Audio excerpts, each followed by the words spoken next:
somewhere in the neon jungle of the internet, where button mashers and keyboard warriors battle for glory. There's only one name the algorithm fears. Laura, boss, killer. She don't just play the game, she owns it.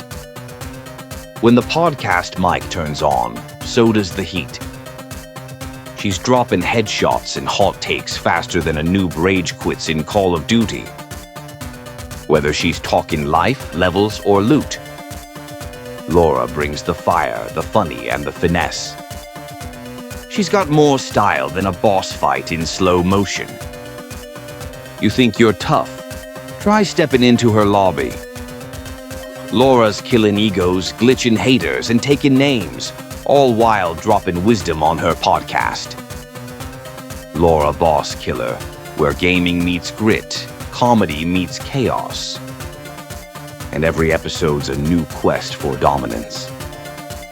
So hit that subscribe button, power up your notifications, and get ready to respawn with the queen of the screen. Laura Boss Killer, talk hard, game harder.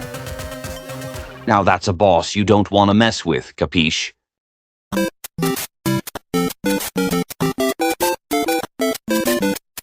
Mugs, what the fuck you doing in there, you prick? Stars shining bright above me. Night breezes seem to whisper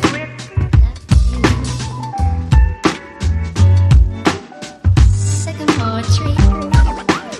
Dream a little dreamer. The Dallas Mob, the hidden empire of the Lone Star State. A Pizzaverse Studios production. Written by Bambi Palermo. You ever notice how every good American story starts with a man looking for a new life? They say Texas was built by men with big hats, big guns, and bigger dreams. But underneath them, cowboy hats. Some wore fedoras. See, everyone talks about New York, Chicago, Philly, Vegas, the big boys. But Texas, Dallas, that's where the game took a different turn. It was wide open, full of oil money, crooked lawmen, and hungry Sicilians looking to plant something that'd last longer than tumbleweeds. That's where our story begins with Carlo Piranio, the first true Don of Dallas. The Sicilian roots. Carlo Piranio wasn't some gunslinger. He came from Corleone, Sicily, yeah, that Corleone. He stepped off a boat around 1901, came through New Orleans, and landed smack in the middle of Dallas. A city booming with oil, cattle, and corruption. Carlo was a smart old-school pison. He set up grocery stores, maybe a cafe or two, and quietly built himself a network, a few bookies, a few tough guys, a few judges that liked envelopes thicker than their steaks. He wasn't flashy. He was patient. He built trust. And in that trust, he built the first real Texas Mafia. By the late 1920s, Dallas had its own family. Not as big as New York, not as bloody as Chicago, but organized tight, disciplined, and loyal. When Carlo died around 1930, he left the keys to the kingdom with his brother Joseph Piranio, and that's when things really started cooking.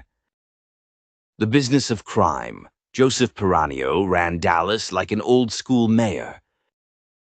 He understood one thing: money moves better when the cops look the other way. So he greased palms, sheriffs, city councilmen, maybe even a preacher or two. They all took their slice.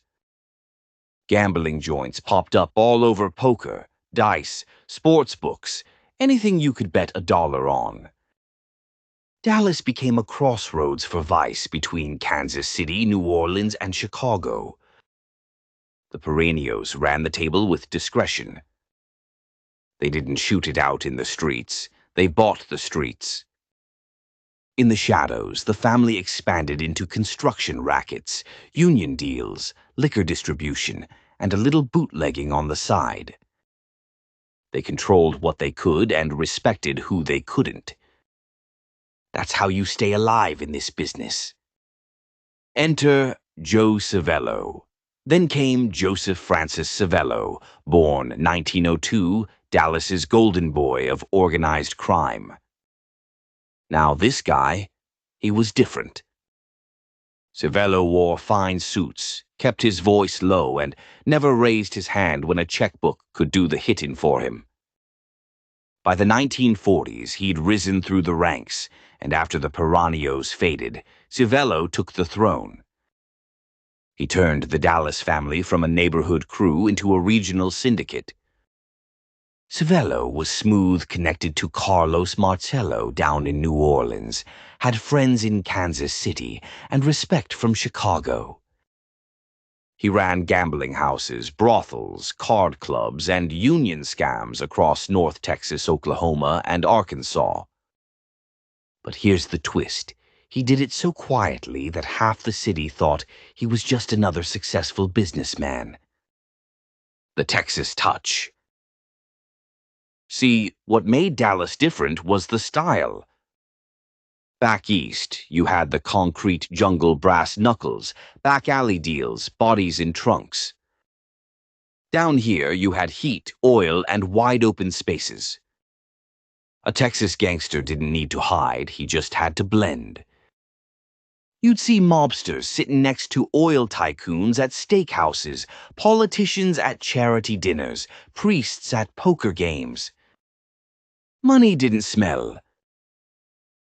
And in Dallas, the mob didn't need to shout, it whispered. By the 1950s, Civello had a full network, gambling, rackets, and influence stretching from Houston to Tulsa. He wasn't just playing the mob game, he was franchising it. The Appalachian Meeting. November 14th, 1957. Appalachian, New York. Dozens of mob bosses gather in a quiet upstate town for what they thought was a private summit till the cops showed up. Cars got blocked in, men ran through the woods in their $1,000 shoes, and America found out what it had been, pretending not to know. The Mafia wasn't fiction, it was a corporation. And there, among the roll call of New York and Chicago bosses, sat Joe Civello of Dallas, Texas. The newspapers went nuts. Texas Mafia boss found at mob summit. Suddenly, everyone realized Dallas wasn't just cowboys and cattle. It had a seat at the national table. Civello got indicted for obstruction, but he beat the rap because he was always careful to keep his hands clean and his voice quieter than church music. Shadows in Dallas. Now, the 1960s, that's when the whispers got darker.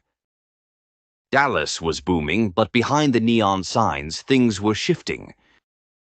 Civello was still in charge, but the country was changing television, the Kennedys, the feds taking a closer look.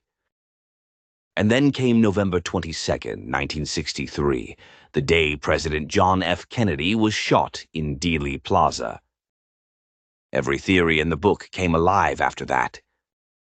Some said the mob was involved. Smoke curls through the air.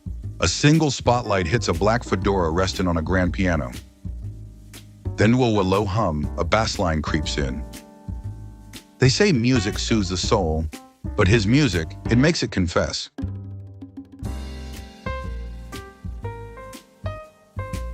Meet Black Hat Music, the man who don't need words to tell you what you did wrong. Every note's a secret, every silence, a threat. On stage, playing jazz like it's a spell. At a poker table, tapping a rhythm before laying down 4 aces. Walking through rain in slow motion while sax music echoes behind him. He ain't just a musician, he's an atmosphere. Cooler than a double cross, smoother than a confession. Black Hat number 7. Now he's bottled at Black Hat number 7, the soundtrack of sin, top notes, whiskey, mahogany, and bad decisions. Bass notes, slow jazz, and midnight motives.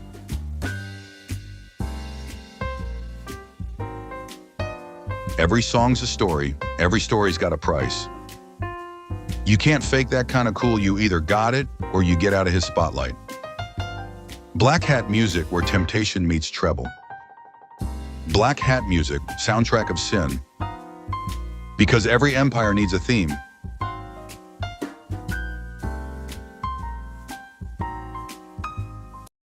Some said Carlos Marcello, the New Orleans boss, wanted payback for Kennedy deporting him. And where was Marcello's strongest link outside Louisiana? Right, Dallas. Now, don't get me wrong, no proof ever stuck to Civello or his men. But when you're running a city where power and crime sleep in the same bed, rumors are as valuable as bullets. Civello kept his cool, stayed in the background, and rode out the storm till he died in 1970, quietly, peacefully, a boss to the end. Decline of a dynasty.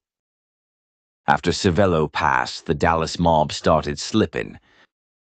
New blood didn't have the brains or the backbone. The feds were getting sharper. The drug trade was shifting south, and the Mexican cartels were moving in heavy. The old rackets, bookmaking, loan sharking, numbers, couldn't compete with cocaine and global money. By the 1980s, the Dallas crew was more rumor than reality. The FBI classified it as defunct, but in Texas, nothing ever really dies, it just goes underground. There were still whispers of small operations, poker games, money laundering through restaurants, especially the legendary Campisi's Egyptian Lounge. Everybody in Dallas knew the story. The Campisi family had ties to the old crew, and rumor had it that mobsters used to dine in the back room over spaghetti and Chianti, talking business while the rest of the world talked football. Lessons from the Lone Star Mafia. The Dallas mob wasn't built on chaos. It was built on balance. They didn't fight for turf, they rented it. They didn't need to kill the mayor, they invited him to dinner. They ran the city like a company, and for a while it worked beautifully. What we learn from the Dallas family ain't just about crime, it's about power, influence, and adaptation. They proved the mafia could exist anywhere. You didn't need subways and skyscrapers. You just needed greed, loyalty, and a few good men willing to play the game quietly. In the end, that's what makes the Dallas mob fascinating. It's not the body count, it's the balance sheet. They built an empire that hid in plain sight. Echoes in the modern age. You walk down Elm Street today, you won't see wise guys in suits, you'll see businessmen, developers, influencers. But look close, that same old handshake culture, that you scratch mine, I'll scratch yours routine, it's still there. Different faces, same methods. The Dallas mob might be gone, but its blueprint, how to make money quietly, control power subtly, and blend into the crowd that's alive and well. And that's the real story, because organized crime ain't always about guns. Sometimes it's about golf clubs and real estate deals. In a city where dreams are sold by the acre and fortunes are built on charm and nerve, the Dallas mob found its home. They were outlaws dressed like gentlemen, polite predators of the prairie. Their legacy ain't written in blood, it's etched in balance sheets and whispered names. The Dallas mob is gone, sure. But its spirit still walks under that Texas moon where power hides behind politeness and loyalties still bought one envelope at a time. This has been The Dallas Mob, the hidden empire of the Lone Star State, a Pizzaverse Studios production. Written by Bambi Palermo. If you enjoyed this deep dive, smash that subscribe, hit the bell, and stay tuned. From the smoky diners of Dallas to the neon glow of Brooklyn, we ain't just telling stories, we're preserving the family history of America's underworld. This is Pizzaverse Studios. And remember, we don't rewrite history. We excavate it. When I go into that ground, I won't go quietly. I'm bringing my crown. When I go into that ground, oh, they gotta bury me face down. From the rubble, what do I see? There's a whole damn army thinking that they're gonna harm me, saying that I'll never get free. Oh, I got troubles, they won't let me be. But I won't get tired, set the town on fire till my troubles got trouble with me. Thinking that they've won, it's only just begun. When I go into that ground, I won't go quietly. I'm bringing my crown. And when I go into that ground, oh, they gotta bury me face down. Oh,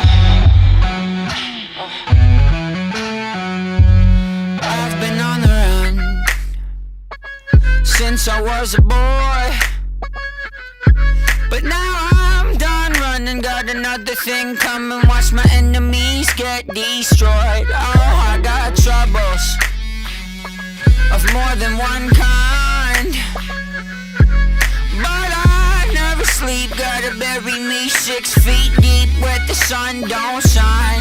Thinking that they've won, it's only just